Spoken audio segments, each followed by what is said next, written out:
नमस्कार, मैं हूं रामकृष्ण गौतम और दासूत्र पर मैं आपके लिए लेकर आया हूं बड़ा अपडेट।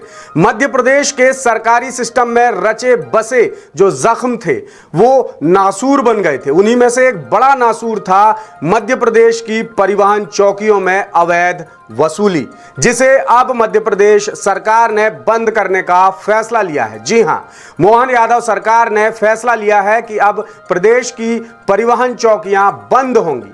प्रदेश की ट्रांसपोर्ट चेक पोस्ट पर अवैध वसूली रोकने के लिए मुख्यमंत्री डॉक्टर मोहन यादव ने बड़ा फैसला लिया है। इंटरस्टेट कनेक्टिंग बॉर्डर पर चलने वाली परिवहन विभाग की चौकियों को तत्काल प्रभाव से बंद किया जाएगा। मध्य प्रदेश की परिवहन चौकियों को धीरे धीरे बंद कर और गुजरात पैटर्न पर चेक पॉइंट से जांच करने के निर्देश पर अब अमल शुरू हो गया है। परिवहन विभाग ने इसी के मद्देनजर परिवहन चौकियों का नाम road safety and enforcement point रखा है।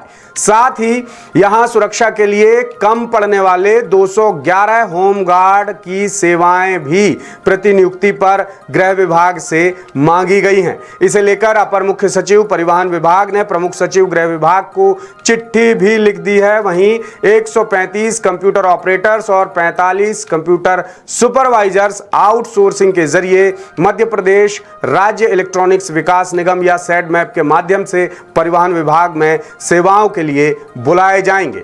अपर मुख्य सचिव परिवहन विभाग एसएन मिश्रा ने गृह विभाग को लिखे पत्र में कहा है कि प्रदेश में अंतर्राज्यीय सीमा पर संचालित परिवहन चेक पोस्ट के स्थान पर 45 रोड सेफ्टी और एनफोर्समेंट पॉइंट और 94 रोड सेफ्टी और एनफोर्समेंट मोबाइल यूनिट स्थापित की जाएंगी। इसका फैसला मुख्यमंत्री डॉक्टर मोहन यादव के निर्देश के बाद लिया गया है। यह आज का सबसे बड़ा अपडेट है। मध्य प्रदेश के परिवहन आयुक्त ने पहले चरण में परिवहन चेक पोस्ट की जगह 45 road safety and enforcement point के स्थान चिन्हित कर जिलेवार सूची उपलब्ध करा दी है और यहां तैनात किए जाने वाले 211 होमगार्ड की सेवाएं परिवहन विभाग को सौंपने के निर्देश भी परिवहन आयुक्त ने दे दिए हैं। मुख्यमंत्री की ओर से परिवहन विभाग की समीक्षा के दौरान दिए गए निर्देशों के पालन के लिए इन स्थानों के लिए होमगार्ड की सेवाएं तत्काल परिवहन आयुक्त को सौंपी जाएं ताकि चेक पोस्ट पर तैनाती कर ड्यूटी शुरू कराई जा सके। दरअसल चेक पोस्ट पर अवैध वसूली से मध्य प्रदेश लगातार बदनाम हो रहा है। कई तरह की दिक्कतें लगातार सामने आ रही हैं। कभी ट्रांसपोर्ट एसोसिएशन सवाल उठा रहा है, कहीं लोगों के वीडियोस सामने आ रहे हैं, वाहन चालकों के वीडियोस सामने आ रहे हैं, जिसमें कहा जा रहा है कि मध्य प्रदेश की परिवहन चौकियों पर बदस्तूर भ्रष्टाचार का खेल जारी है, उनसे अवैध वसूली की जा रही है। लगातार ये मामले सामने आते रहे हैं। इससे पहले अगस्त 2022 में द सूत्र ने एक बड़ा स्टिंग ऑपरेशन कर इस मामले का भंडाफोड़ भी किया था। इससे पहले जुलाई 2022 में केंद्रीय परिवहन मंत्री नितिन गडकरी भी मध्य प्रदेश में चेक पोस्ट पर चल रही अवैध वसूली को लेकर गंभीर चिंता जता चुके थे और उन्होंने तब के चीफ सेक्रेटरी इकबाल सिंह बैंस के नाम चिट्ठी भी लिखी थी, जिसका खुलासा द सूत्र ने बड़ी मुस्तैदी के साथ किया था। बहरहाल इसके बावजूद प्रदेश में अवैध वसूली को रोकने के लिए ऑनलाइन चेक पोस्ट व्यवस्था लागू करने में देरी हो रही है। परिवहन के दौरान चेक पोस्ट पर अवैध वसूली की शिकायतें लगातार आ रही हैं। हाल ही में परिवहन विभाग की समीक्षा बैठक में मुख्यमंत्री डॉक्टर मोहन यादव ने कहा कि नई सरकार के गठन के बाद जून 2024 तक इसे लागू करने का लक्ष्य रखा गया था, लेकिन यह काम समय पर पूरा नहीं हुआ। मुख्यमंत्री डॉक्टर मोहन यादव ने सख्त नाराजगी भी जाहिर की है। सरकार के नए आदेश के मुताबिक अब 45 इंटरस्टेट कनेक्टिंग बॉर्डर पर बाहरी वाहनों की चेकिंग की जाएगी। इसके अलावा 94 रूट्स पर road safety and enforcement mobile unit भी तैनात होंगी।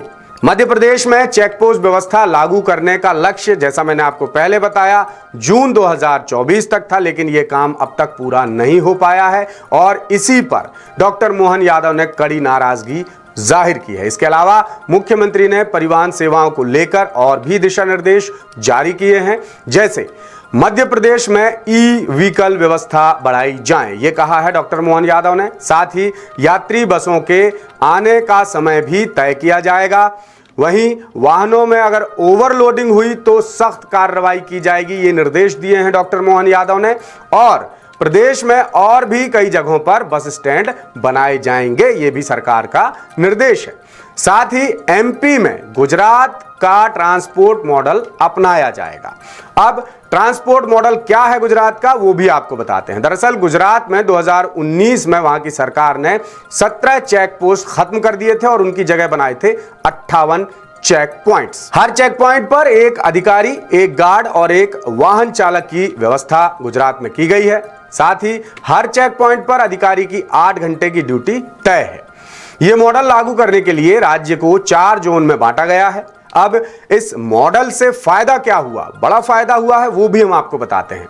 इससे न केवल परिवहन विभाग में सैकड़ों पदों का इजाफा हुआ, बल्कि विभाग की कमाई भी कई गुना तक बढ़ गई। तो यह फायदा हुआ गुजरात के मॉडल का, जिसे अब मध्य प्रदेश में लागू करने की घोषणा हो चुकी है, आदेश जारी हो चुके हैं, अमली जामा पहनाया जाना शुरू किया जा चुका है।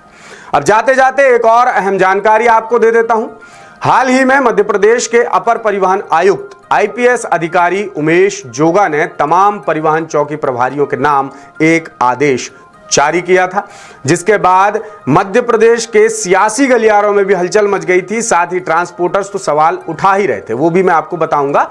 लेकिन ये जो आदेश आईपीएस उमेश जोगा ने जारी किया था, उसके बाद सरकार की भी किरकिरी हो रही थी। आईपीएस जोगा ने लिखा था कि अब परिवहन चौकियों पर प्राइवेट और अनाधिकृत व्यक्तियों की मौजूदगी खत्म की जाए।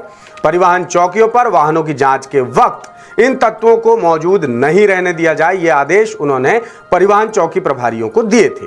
इसके पीछे उन्होंने वजह बताई थी कि ट्रांसपोर्ट एसोसिएशन की ओर से लगातार ऐसी शिकायतें विभाग के पास आ रही थी।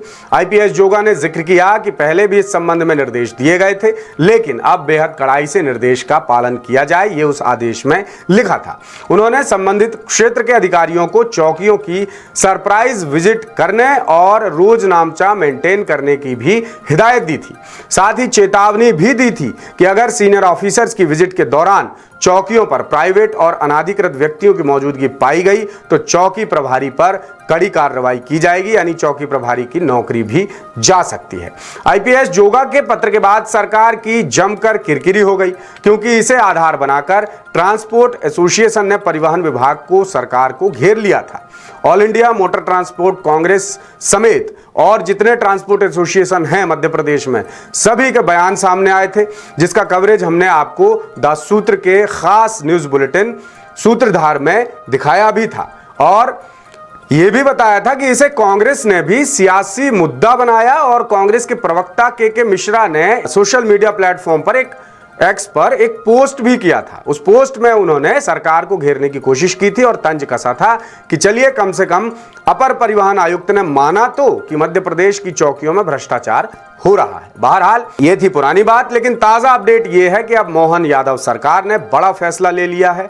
जख्म जो था बहुत बड़ा नासूर बन गया था, उस नासूर का उपचार करने की डॉक्टर मोहन यादव सरकार ने कोशिश की है। अब देखना यह होगा कि इसको कितनी जल्दी अमल में लाया जाता है और कितनी जल्दी गुजरात मॉडल की तरह मध्य प्रदेश में भी एक नया मॉडल लागू किया जाता है। इस तरह के और भी अपडेट्स के लिए बने रहिए द सूत्र के साथ।